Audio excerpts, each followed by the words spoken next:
Welcome back. You're tuned into Editor's Roundtable. Well, the markets have moved in that vicinity of close to around 2,000 points in the last 6 months or so.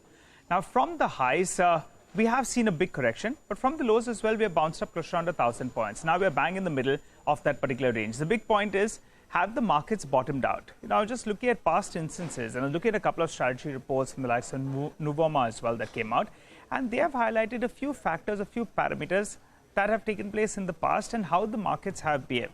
Let's focus on the parameters. Now, we're not suggesting that we go to those panic lows, but 4 key parameters is what we're looking at when the markets are bottomed out. One is on the valuation aspect. Now, the current PE is close to around 18 times, which is more or less in line with what we've seen on average. It's a little bit higher, actually. But in the past, we've seen the PE move even to around 13 times odd. So that's one factor. The other one is the market cap to GDP. Well, at the highs, it was around 120% odd. Now, that's come down to around 90-92% or thereabouts. But in the past, it's gone to as low as around 70%. Next up, earnings downgrades. Everyone's bracing for it, but not too many have tweaked their FY24 and FY25 earnings as well. So as of now, if you look for the past year, well, earnings estimates have been trimmed by around 5%.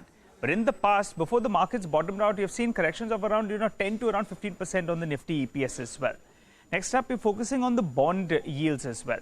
So the US bond yields have cooled off from the highs that we saw in October 2022. They've cooled off by around 75 basis points odd.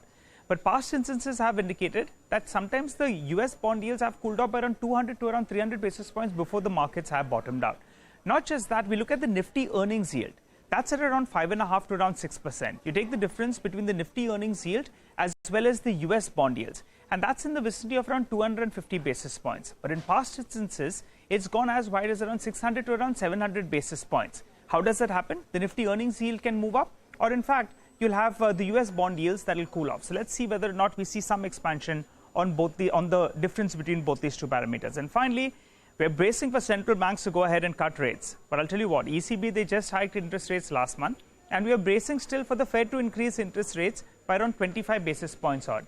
And past instances indicate that once the Fed goes and starts that rate cutting cycle, it takes a while for the markets to react positively, because initially the past instances indicate that equity markets actually correct first, and then in fact they do recover. So just to conclude then, well, the key milestones for the market bottom, well, there's still some distance away.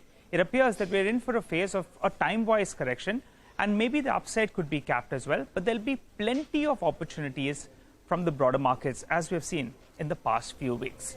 Well, Pankaj is with us. Pankaj, I just thought I'll put out this piece with interesting strategy reports as well.